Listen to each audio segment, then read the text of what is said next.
السلام علیکم۔ ہمارے دموں میں پہلی مرتبہ حضرت مفتی اشرف جیلانی اجہری تشریف لا رہے ہیں۔ یہ رہا مرشد گپا میدان، چلیے چلتے ہیں سیدھے تقریری پروگرام میں۔ منبر نور پر جلوہ گر جملہ علماء ذوی احترام، ائمہ مساجد، سامعین حضرات، السلام علیکم ورحمۃ اللہ وبرکاتہ۔ وعلیکم السلام ورحمۃ اللہ وبرکاتہ۔ پسند آیا سبحان اللہ۔ نثار تیری چہل پہل پر ہزاروں عیدیں ربیع الاول، سوائے ابلیس کے جہاں میں سبھی تو خوشیاں منا رہے۔ سبحان اللہ۔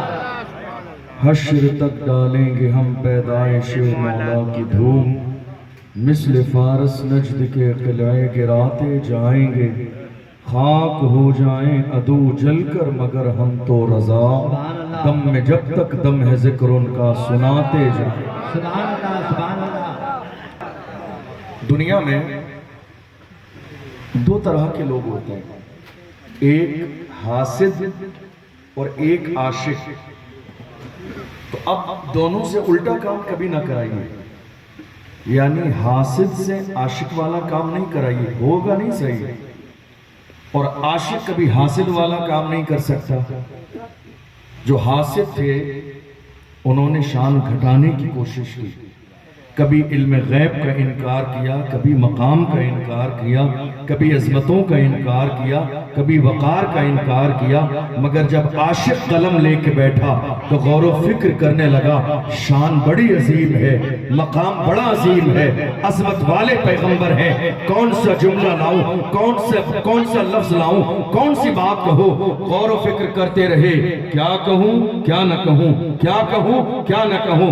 پھر قلم لے کے بیٹھے اور محبت سے کہتے ہیں، سرور کہوں کہ مالک و مولا کہوں تجھے، باغ خلیل کا گلے زیبا کہوں تجھے، اللہ رے تیرے جسم منور کی تابشیں، اے جان جان میں جان تجلی کہوں تجھے، تیرے تو وصف عیب تناہی سے ہے بری، حیران ہوں میرے شاہ میں کیا کیا کہوں تجھے، لیکن رضا نے ختم سخن اس پہ کر دیا، خالق کا بندہ خلق کا آقا کہوں تجھے۔ سبحان اللہ۔ ہم نے اپنی قوم کے جوانوں کو سمجھا دیا، جوانوں اب لڑنا نہیں ہے، نہ حجت نہ بحث نہ فساد نہ امن کا ماحول خراب کرنا ہے۔ جوانوں جو تم سے پوچھے کہاں لکھا ہے، ان کو بس اتنا کہو عشق کی کتاب میں لکھا ہے، جو تم نے نہیں پڑھی ہے۔ عشق کی کتاب لکھنے والا بریلی کا مجدد ہے، جس نے زمانے سے کہا سب سے اولا وہ آلہ ہمارا نبی، سب سے بالا وہ بالا ہمارا نبی، اپنے مولا کا پیارا ہمارا نبی، دونوں عالم کا دولہا ہمارا نبی۔ کون دیتا ہے دینے کو منہ چاہیے، دینے والا ہے سچا ہمارا نبی، غمزدوں کو رضا مستدیجے کے ہے، بے کسوں کا سہارا ہمارا نبی۔ ان کی برائی کرنے سے نہ کبھی فرق پڑا تھا، نہ قیامت تک پڑنے والا۔ سبحان اللہ، سبحان اللہ۔ ہم غصہ ہوتے ہیں، یہ ہماری محبت کا اظہار ہے۔ ہمیں اگر اس بات پر برا لگتا ہے، یہ ہمارے ایمان کا تقاضا ہے، لگنا چاہیے۔ جس کو برا نہ لگے، حضور کی شان میں گستاخی ہو، چین سے گھر میں بیٹھا رہے، سمجھ لو اس کا ایمان کمزور ہو چکا ہے۔ برا لگنا یہ ایمان کا تقاضا ہے، دل کو تکلیف ہونا یہ ایمان کا تقاضا ہے، بے چین ہو جانا یہ ایمان کا تقاضا ہے، رات کو بستر پر نیند نہ آنا یہ ایمان کا تقاضا ہے۔ رہا کہ گستاخوں کے گستاخی کرنے کی بنیاد پر ہمارے آقا کی شان گھٹ جائیں گی، اللہ نے انہیں کیسا بنایا ہے۔ وقت کا امام کہتا ہے، عرش پہ تاجا چھیڑ چھاڑ، فرش پہ طرف دھوم دھام، کان جدھر لگائیے تیری ہی داستان ہے۔ دیکھ لو محفلیں کس کی ہیں، مدینے والے مصطفیٰ کی ہیں، ذکر کس کا ہے، مدینے والے مصطفیٰ کا ہے، نعرہ کس کا ہے، مدینے والے مصطفیٰ کا ہے۔ دنیا کے کونے کونے میں آج نعرہ کس کا لگ رہا ہے، آمنہ کے لال کا لگ رہا ہے۔ لوگ کیا سوچ رہے تھے، ذکر مٹا دیں گے، ذکر مٹا دیں گے، نام مٹا دیں گے، مشن ختم کر دیں گے، مگر محمد عربی کے غلاموں نے سینہ ٹھوک کے کہا، جو جان مانگو گے جان دیں گے، جو مال مانگو گے مال دیں گے، مگر یہ ہم سے کبھی نہ ہوگا، نبی کا جاہو جلال دیں گے۔ نعرہ تکبیر، نعرہ رسالت، کوئی وائٹ کرتا پجامہ پہننے سے قوم کا نیتا نہیں بن سکتا. توجہ ہے آپ کی؟ بیٹا بیٹھ جاؤ. کوئی بھی شخص وائٹ کرتا پجامہ پہننے سے قوم کا نیتا نہیں بنتا ہے. میں آپ کو ایک بات شروع میں بتا دوں، مجھے کسی نے تقریر کا موضوع نہیں دیا، مجھے یہاں کے حالات بھی نہیں پتا. میں جو پورے ملک کے ہمارے حالات ہیں اس لیول کی بات کر رہا ہوں، کسی کے لیے نہیں. عام طور پر جو ہمارے حالات ہیں ان حالات پر. مجھے کسی نے حالات، کسی سے میری ملاقات نہیں ہوئی، میں آیا تیار ہو کے آگے آپ کے سامنے، لیکن حالات یہ ہیں. آپ سمجھ رہے ہیں؟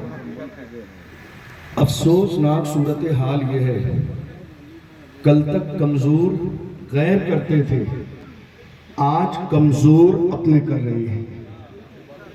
کل تک کمزور دوسرے کرتے تھے، آج کمزور اپنے کرنے لگے.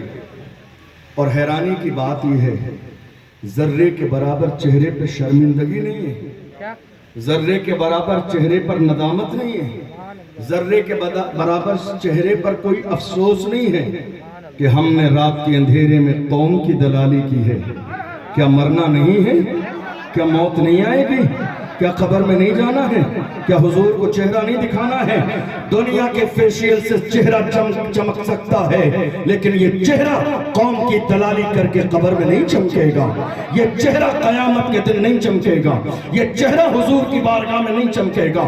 چہرے ان کے چمکیں گے جو مصطفیٰ کے غلام بن کے جائیں گے. چہرے ان کے چمکیں گے جو ایماندار بن کے جائیں گے. چہرے ان کے سمجھیں گے جو حق بول کر جائیں گے. چہرے ان کے چمکیں گے جو حق سن کر جائیں گے.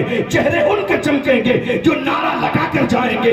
چہرے ان کے چمکیں گے یا رسول اللہ کو پکار کر جائیں گے. اور ہمارا جانا بھی اس انداز میں ہوگا، حشر میں ہوگا ہمارا داخلہ اس شان سے یا رسول اللہ کا نعرہ لگاتے جائیں. سبحان اللہ، سبحان اللہ، اللہ اکبر. اب پیٹھ بستر سے تب لگاؤں گا جب مسجد اقصی کو آزاد کرا تھا.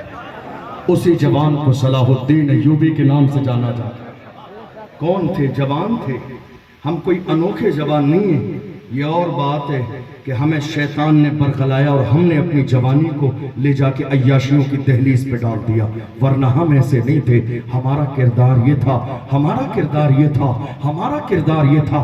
پوچھو ڈاکٹر اقبال سے جس نے تاریخ پڑھی، ملک دیکھے، یورپ کو دیکھا، اسلام کی تاریخ پڑھی، دنیا کی تاریخ پڑھی. پوچھو ڈاکٹر اقبال سے ہمارے جوان کیسے تھے، تو ڈاکٹر اقبال نے دنیا گھومنے کے بعد بتایا ہمارے جوان ایسے تھے، ڈل نہ سکتے تھے اگر جنگ میں اڑ جاتے تھے، پاؤں شیروں کے بھی میدان سے اکھڑ جاتے تھے. تجھ سے سرکش ہوا کوئی تو بگڑ جاتے تھے. تیر کیا چیز ہے، ہم توپ سے لڑ جاتے تھے. شان آنکھوں میں نہ جچتی تھی جہاں داروں کی، کلمہ پڑھتے تھے ہم چھاؤں میں تلواروں کی.